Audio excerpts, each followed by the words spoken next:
It's like the Gina Isis, my Genesis infinite, limitless. Original man that built pyramid.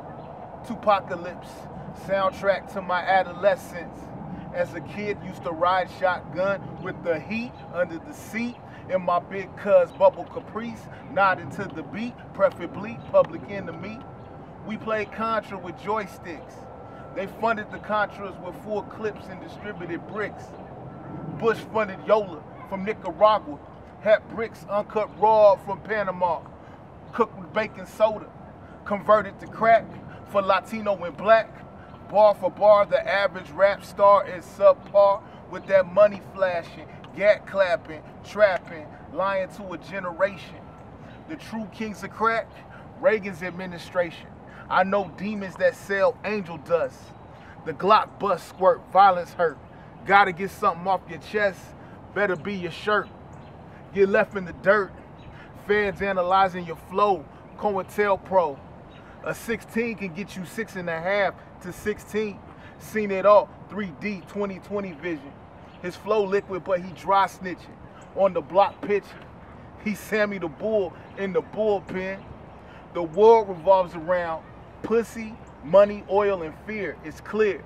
Military diplomacy, face of our democracy. Ski masked up with the long barrel automatic, causing static. Deal Ave to Old Nat, zone 1 and back. It's like the hoods on top of cursed soil. My blood boiled. Tag walls from RSC to NHB rolling 20. Look like hieroglyphics, ghetto scriptures. Got an old gat in a new era cap. 5150 under his 50, not 50. The little homie earned his stripes. Now he doing life. Before he started living. Privatized prison. Cost more to send a nigga to San Quentin than Princeton. Modern day slavery for currency. Africa, origin of our chromosome. Ain't been home since we got snatched from our throne. But we're royalty. Black royalty. You and me, black royalty. Everything comes around 360. Black royalty, RBG.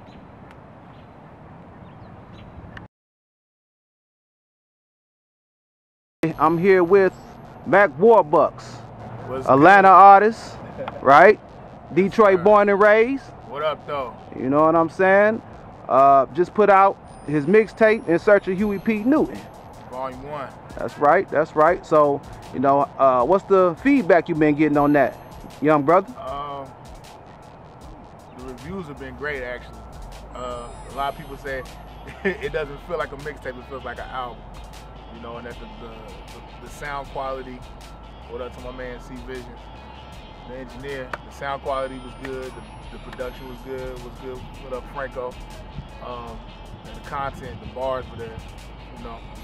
And a common thing is that people say that it flows smoothly. The way all the tracks were, you know, synchronized, and the content within the songs, and the commentary from the vocal samples from brother Huey P. Newton.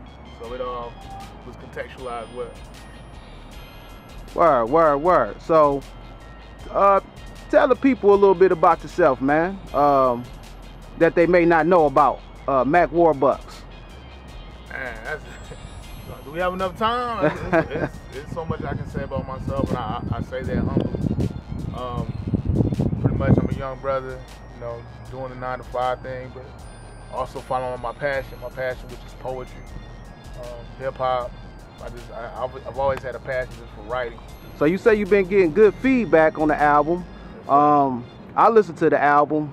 I really love the album. I feel like it's a classic offering to hip hop myself. Appreciate that, sir. No doubt. One of the songs in particular, Benz Grills, it kind of it captivated me a little bit, man. And I say because the video had a Benz in it, but the song didn't have anything to do with the Benz. So, you know, I know if I'm thinking it, a lot of people thinking it. So, you know, just kind of talk about the idea behind that, and in general, the inspiration of the song Benz Grills. Well, pretty much the Benz is symbolic of so much. It's symbolic of material wealth, material gain, success. things of that nature. And the whole song itself is a metaphor on how people are always trying to pursue, you know, that status symbol, that thing that just lets people think they've made it. Right. You know? I peeped how you mentioned Tupac. It sounded like he was very instrumental. Definitely. Could you talk about the particular influence or impact Pac, the artist, and the man had on your life? Okay. Yeah. I mean, to put it in the proper context, I'll recite that line. Tupacalypse, soundtrack to my adolescence. Yeah. Basically, you know, I feel like in different seasons of my life, there's like a soundtrack to it. And Tupac definitely was a soundtrack to my adolescence, you know. Right. And to a lot of young brothers. Yes, sir, definitely. I mean, a lot of people looked at him like a thug, though, you know. They didn't know a lot of the, you know, the political movement that he had going on in the communities and things of that nature. Right. You know, did that have any impact on you as far as him being influential in your life? I mean, I tell people all the time, like, Pac was a conscious rapper. You know, he just gave people the bullshit, the entertainment. Right, to galvanize them. To get the youngest attention. Right. That's right. I mean, there's no way that you have Mutulu Shakur as a mentor and your mother was a Black Panther. That's right. That you don't have a perspective or a genuine political awareness. That's just not possible. Exactly. You also you touched a little bit on the United States being a military diplomacy. Right. As being the face of the democracy, right? So, right. And you also touched on oil and the exploitation, the exploitation of women, you know, as the undercurrent that drives the economy. That's a heavy charge, brother. You know what I'm saying? And that's also the type of stuff that, you know, gets you in trouble, you know, with our government. Would you like to elaborate on that a little bit, man? You know, just to give your perspective. I mean, it's no secret. As much as I love America, I hate it sometimes. In the same breath, I hate it at times. Word. Because how do I say it? I mean, it's pretty much everything that we do, there's always an agenda behind it. When we help other nations, there's always an agenda behind it. You know, we spread democracy a lot of times through military force. You know, imperialism, you know, neo-colonialism. And, you know, it's to the point now where I love the theory of America, but the application is not parallel with the theory. America is not even a country in the traditional sense. It's a corporation. It's a business. You know? Okay. And a lot of people, they don't look at it in that manner. I don't think a lot of people are conscious to that fact. To build on that and the government a little bit, you actually stated that, you know, a former president by name Reagan and his administration was, quote, the kings of crack, bro. Kings of crack. Kings of crack. Okay, that's pretty heavy now, because you bring into the people's consciousness that our government has actually had a direct hand in selling drugs. Definitely. Okay, and narcotics. So, you know, can you elaborate on that, and just to give the people an idea of what your perspective is based on the information that you have and what you've learned? First off, I want to say R.I.P. Gary Webb. R.I.P. A book called The Dark Alliance, and he basically in that book, he pretty much talks about the impetus behind the crack era, as far as, you know, what was the motive behind it. Okay. And a lot of the political figures behind it, and in the bigger scheme of things. Because nobody ever asked themselves, who made Rick Ross, who made the real Rick Ross, who made Freeway Ricky Ross right, the man that he was. You know, and basically, everything's a political game. Everything's an end game. Nothing just is, you know. Pretty much, we wanted, you know, we're a capitalist nation, and we wanted to stop the spread of communism, and we funded the Sandinista guerrillas and gave them arms. But in order to procure those arms, we needed money, and How did we do it? Cocaine. You know, and it sounds like, you know, that's the premise for a lot of our young black brothers out here. They need money. Right. There's nothing else in the community.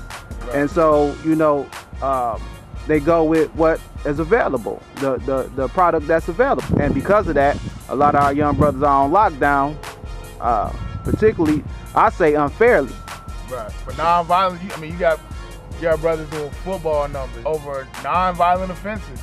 And you say that, you kind of touch on that too a little bit, because I gotta say, brother, you're a very dynamic wordsmith, and so it's obvious you process things different than the normal, okay? And right. A part of your charm and a part of the charm of your style, my baby, is, you know, you had the ability to simplify complex concepts, but still word them in a way, you know, I consider to be witty, okay? So. For instance, you stated that the feds, in fact, analyze lyrics, right? Definitely. Feds analyzing your flow, COINTELPRO, okay. Right. So, you know, and you also mentioned that a 16 can get you 6.5 to 16. Right.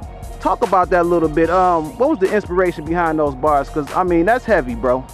With the COINTELPRO situation, that didn't just go away. That didn't just you know, fall apart. It just has a different, I don't know the specific name of it, but it still exists.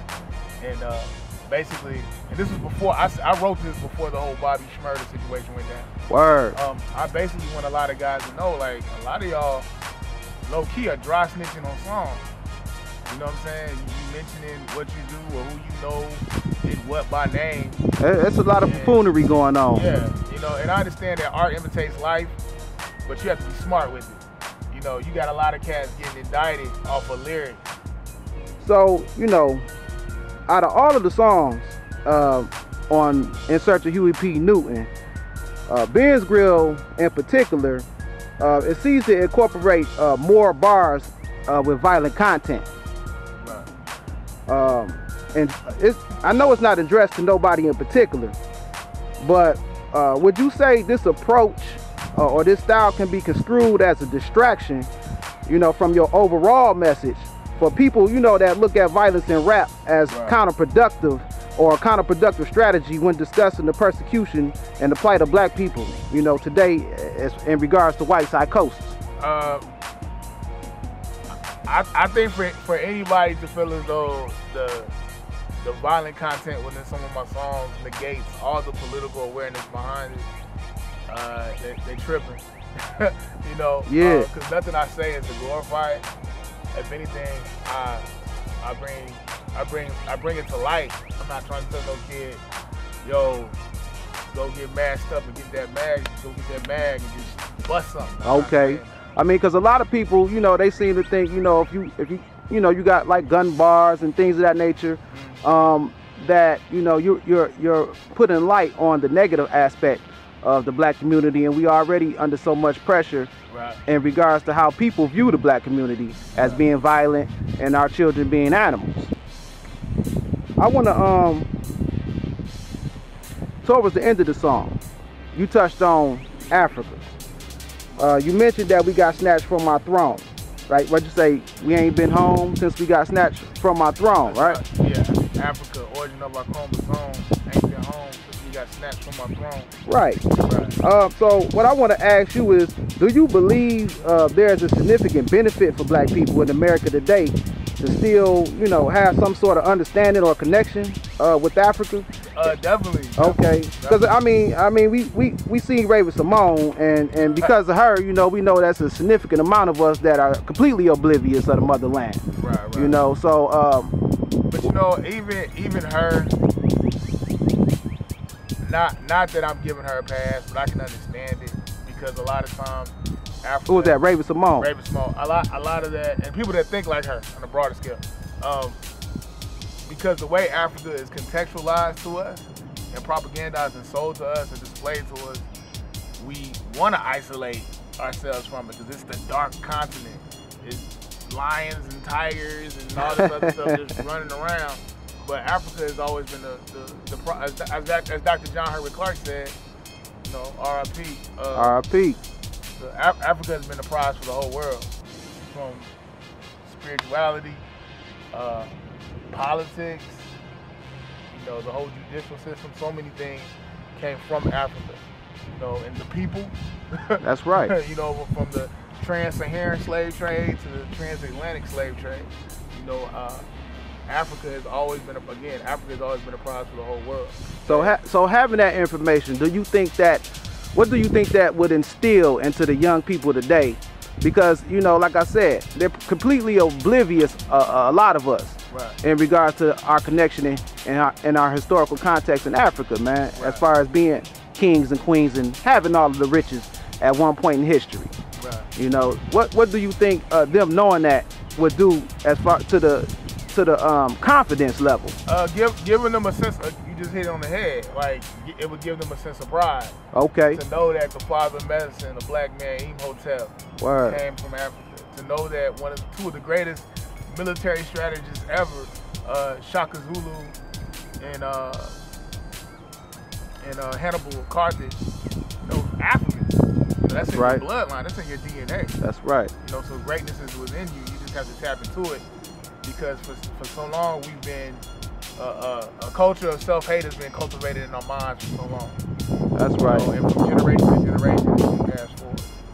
But it's not really let's go back to Africa message with you, right? I'm just saying, explore Africa. A lot of times, you know, brothers want to stay in Egypt and they don't want to move beyond that. Right. You know, but I'm saying Africa's always been spiritually, culturally rich in so many ways, and it's so vast. Its wealth is so vast, you know, that I think as I like to call us displaced Africans.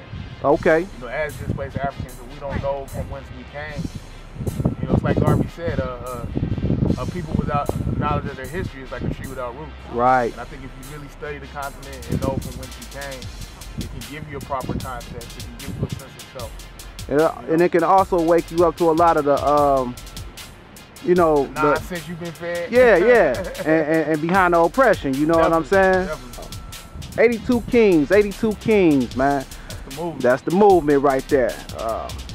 You know, talk about a little bit about, you know, the inspiration behind the moniker 82 Kings, and then, you know, how did you come up with that? You know, talk about that, and also, you know, where do you see 82 Kings as a brand in the future of hip hop, and the impact that you want to have in the community in general?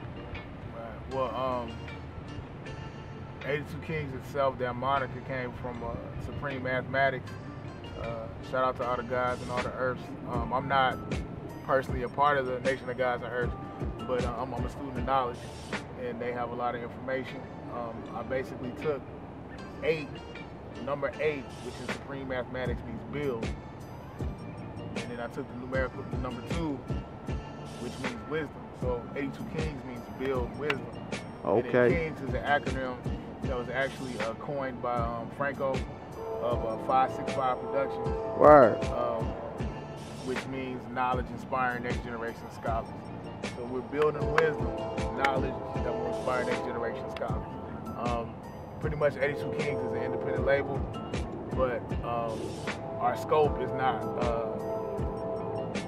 relegated to just music. You know, in the future, I see us doing more things as far as community service, doing things for the youth, as far as AAU basketball. Okay. Things of that nature, political education classes. Okay. So basically, just reaching out to the youth in the best way that you know how, huh? Definitely. Because I mean, the way you fight media is with media, you know, and like Huey said, I don't expect the white media to paint positive black male images, so we have to take it upon ourselves to create those images. You also, I hear in the song you deal. What can I say? You got a lot of references to gangs. Right.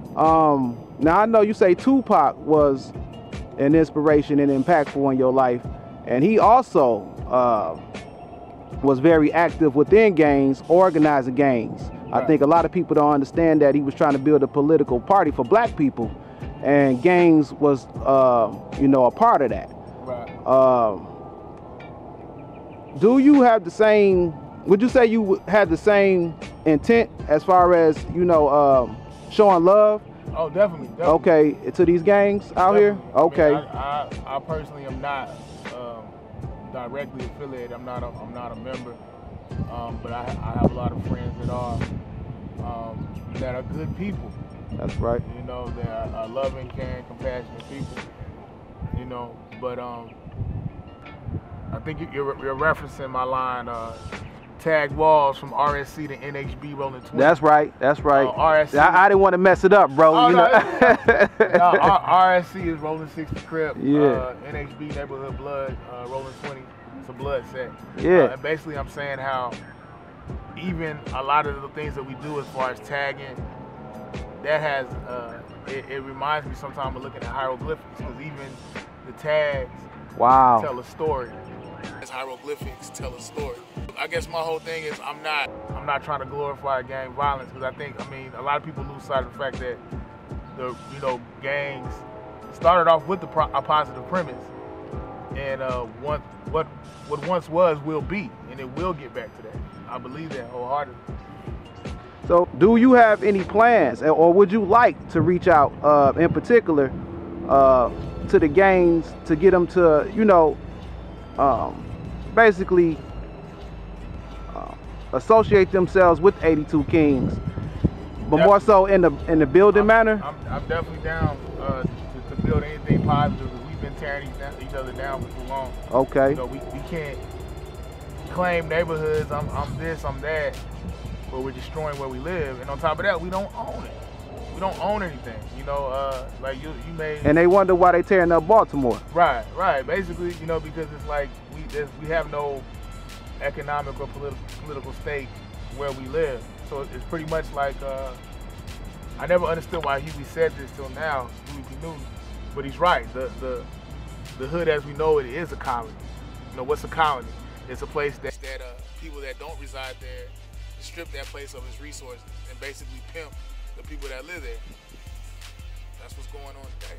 All right, black brother, you know, young brother. Oh yeah, can I get in? Never mind. Yeah, address what you want to address. Basically, go to datpiff.com, download and search Huey P. Newton. That's right. Volume 1. You can find me on Instagram, Dr. Warbuckz, DOCTOR_ Warbuckz, WARBUCKZ. You can find me on Facebook, Mack Warbuckz. Look out for the Infinity EP. I got production by DJ Cass. What's good to DJ Cass? Okay. He did Keys to the City for Nipsey Hussle. He did some things for Jeezy and Scarface and Bun B. I got a lot of bangers from the homie Don Farrow. Got some bangers from my dude Cliff. Okay, so you working and moving, brother. Oh, definitely, yeah. Watch out for that college tour, too. Okay. Watch out for that college tour. Okay. All right, young brother. That's pretty much it, man. And that's the breakdown of, you know, Benz Grills. And if you want any other songs for me to break down, I'm more than willing to do it. I'm more than happy to do it. So if they want to hear something in particular, where should they address that and ask you? Because you got many videos up, so should they come on YouTube? They can comment on YouTube. Okay. Like I said, you have my Facebook, inbox me. Join my group on Facebook, Mack Warbuckz. Let it be known. My government name is Maurice Stewart. Send me a friend request. Inbox me, let me know. We can build. I'll break anything down. Okay, sounds good, man. All right, it was good talking to you, black man, and I'm looking forward to doing it in the future, man, and you know, helping you build your dream, man. Because I think for sure, you know, and I believe in your movement. I think it's honorable in this premise, man. And we need more black brothers like yourself, man. And just not black, but good brothers. You know what I'm saying? In general, you a good brother. And you're definitely one of the more dynamic MCs in the game today. I have to say that. And you know, I'm looking forward to your much deserved success. So just keep working hard, my brother. All right, man. Bush-funded Yola from Nicaragua. Had bricks uncut raw from Panama. Cooked with baking soda. Converted to crack for Latino and black. Bar for bar, the average rap star is subpar. With that money flashing, gat clapping, trapping, lying to a generation. The true kings of crack, Reagan's administration.